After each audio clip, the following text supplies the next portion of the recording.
Paint booth, my boy getting me right. Not sponsored by anybody. Everything I do on the channel is out of my own pocket. I had some fuel coming out of it. I did the CD09 swap on the LS400 channel. So today, I might not look that excited. It might have been because I ate a breakfast sandwich. I'm a little tired now. But today marks a new chapter as far as with the SC300.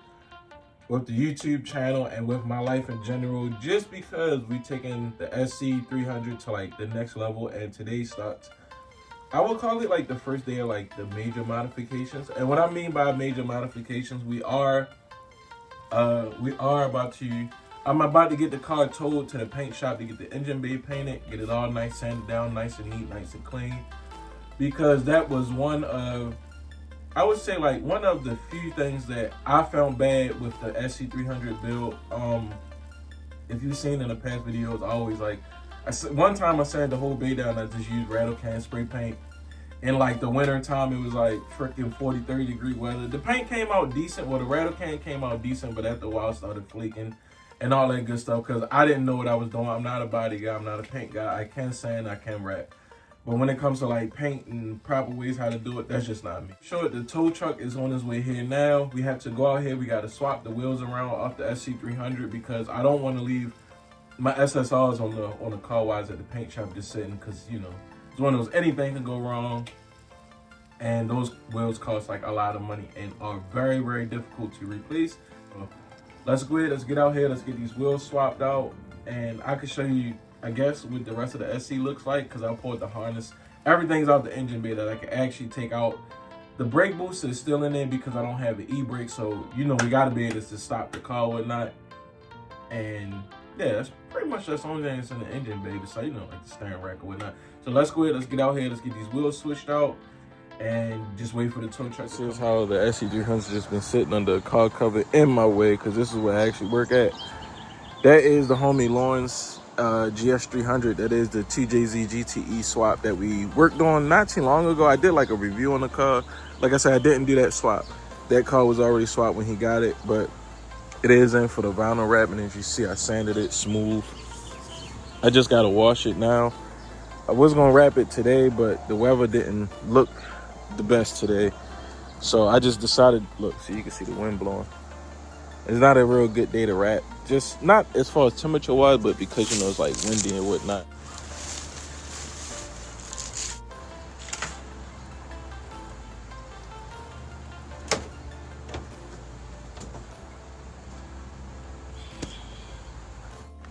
This is how the SC300 sits for now.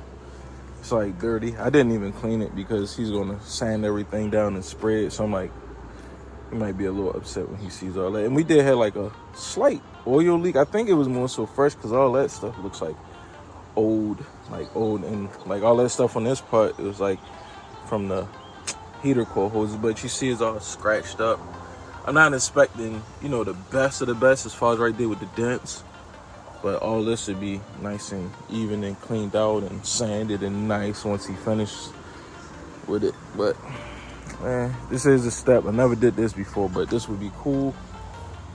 Like I said, like, so with the engine in, you would, even when it's cleaned up with the engine in, you didn't see all the imperfections. So I probably could have passed it just touching up with spray paint again, but like I said, this is something I always wanted to do. So let's go ahead and get this done. This is like a very, very, very, very big step in my book. Very big step. So let's go ahead and get these wheels off. And like I said, we waiting for the tow guy to come now. I don't know. First time dealing with this dude. I don't know like his time frame. If he's, you know, if 11 o'clock is his 1 o'clock, I don't know. So we'll see how this goes. You see an issue with what's going to happen. The return line had some fuel coming out of it. So I think I had to cap off the return line. That is my feed line. I'm not sure if I have another 6A in to cap that off, but it is leaking, so paper towel is wet. So see if I can actually cap that off real quick before I go any further, because I know if that E85 leaking and once he sprays the car and that leaks on paint, I'm 100% sure that's gonna probably peel the paint. So I'm gonna try to find like a cap holder now or block off. Might have one. Yeah. We got one. That should be for 6 a.m. Let's see.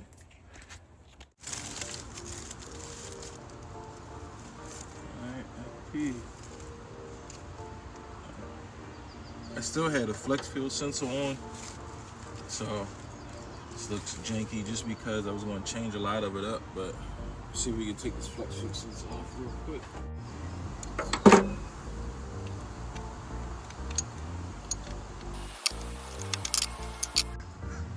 Like a lot of the lines and everything, I'm changing all the lines out. That's another reason why I just left them, but I don't even see where it's actually leaking out there, bro.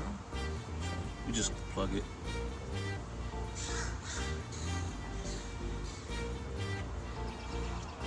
Pretty sure it's coming from this one because that paper towel was wet. Because this is my feed and that's pretty much dry.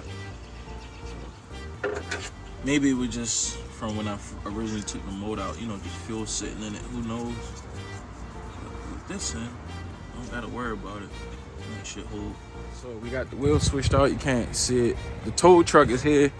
We look, I put the last wheel on and he just pulled up. Burn, hit the horn. We lowered the SC up, so we about to take a trip down to the paint shop to see my new paint guy, our new paint guy, and see how this actually goes. Hey, what's up, man?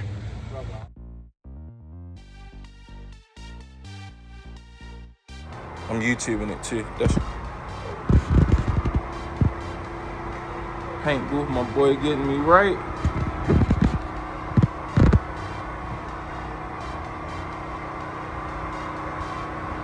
So we gonna step out now. Step out.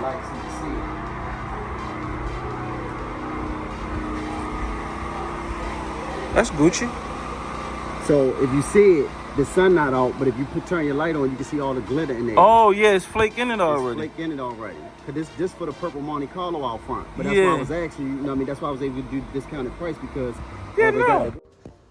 All right, guys. So we took the paint back into the shop, lay it down on the car so we could get a little bit of a better look. The engine bay isn't sanded yet. We just like a little test run, just to see the flake inside the paint.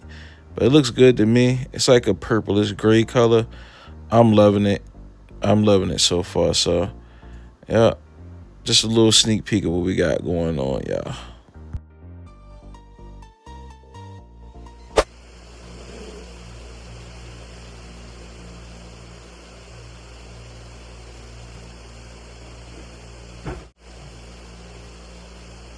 All right, gang, back at the house. As you see, we dropped the Sc300 off at the paint shop. The homie Wayne said, bro, it's gonna take about 2 weeks to get the car together and had a car ready for you to pick it up. I straight up told him, hey, look, take your time, don't rush it all, do what you gotta do, take your time. I'm gonna just show you what I got from the homies at Autosports Engineering. Shout out to the homies at Autosports Engineering. This clutch, this transmission adapter kit actually got to me within a week. I am located in Maryland. I believe Autosports Engineering is in Florida. That may make a difference, who knows, but the shipping is always fast with these guys. It's always fast. And shout out to them too, because they was the first company that had the Pontiac Saucer's dry shaft adapter from the dry shaft to the transmission. He actually hooked me up. He had the schematics and he cut that for me personally. So shout out to them. They always come through on the crunch for me. Not sponsored by them at all. So in this kit, I'm gonna let you guys see. So no cheap parlor tricks. I did pre-open the kit already. I did open it. I was just happy like a little school kid. So first off, I only just tried to order the adapter plate and the flywheel. They actually put the rest of the kit together for me. So we got, I believe these are flywheel bolts, ARP flywheel bolts, some dope Autosports Engineering stickers. I might actually put these on the car, bro. I may actually put these on the car. These right here are hub bearing spacers. So, all right, pause real quick. These spacers are actually for the input burn. For some reason, I just kept saying hub burn. It's been a long week, man. It's been a long week. A lot of the CD transmissions, the hub burn is different sizes depending on which one you have, and these actually adapt to the adapter plate in the back. So what you do, you just sit this around the hub burn, and you just place the adapter plate on, and you bolt it on and whatnot. I will make another video of me installing this on the transmission. I don't want to make this video longer than it has to be. So it comes with these, of course, the adapter plate. This is the front main seal for the transmission, with the input shed seal in the transmission. This goes behind the adapter plate on the opposite side. We have the transmission cross member. Woo, sheesh. And we have some more good stuff. The flywheel. With this flywheel, I'm not 100% sure if it comes with Loctite on these, but I will take these. This is like a rebuildable flywheel, whatnot, but I am going to take these screws out one at a time and put red Loctite on these, so that way I don't have to worry about this thing coming undone on me. Because if you watch the channel, I'm going to beat the crap out that car when I put it back together again. Internal slave cylinder, and we have, I believe these are the pressure plate bolts here. We have the transmission cross mount, the transmission mount right here.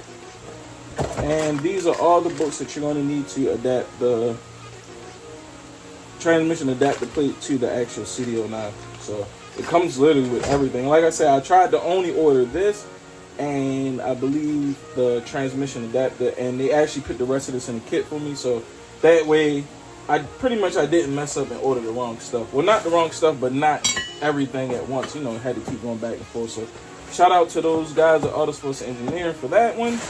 And like I said, bro, I'm not sponsored by anybody. Everything I do on the channel is out of my own pocket or whatnot. Like, I pay for everything out of my pocket. So I'm gonna put this back together and close this puppy up. Yeah, so that's that. So I do have two CD09 transmissions here already. One of them is already cut. The other one isn't cut because one of them I was going to actually put in the G35 and manual swap it. I might still wind up doing that. I'm not 100% sure how that's actually going to go. I do have a video when I did the CD09 swap on the LS400. I can just drop the video link here. That is the video. Go check that out. That's the homie Brandon's car. I love a CD09 and the LS400. Or practice the manual transmission, it would just shift like butter, bro. So yeah, check this video out when you get a chance. Like as always, thanks everybody for checking out the channel. Thanks everybody who's been subscribing, keeping up with the build. The SC, this will be almost like the rebirth of the SC. A lot of things on the car is going to change as far as power wise, as you see, transmission wise. I'm going to clean my harness up. I'm not going to do that on camera. That right there takes some time, some work, and I had to be focused on building the harness because I don't want to mess my harness up. And I am still staying with the ECU, man, so whatnot. So yeah, guys, as always, thanks for checking out the channel. Thanks for keeping up with the builds. And I'll catch you guys in the next video or episode, whatever you guys want to call it. I don't know. But until then, I'm going to finish working on these cars, man, and I'll catch you guys in the next video. Peace out.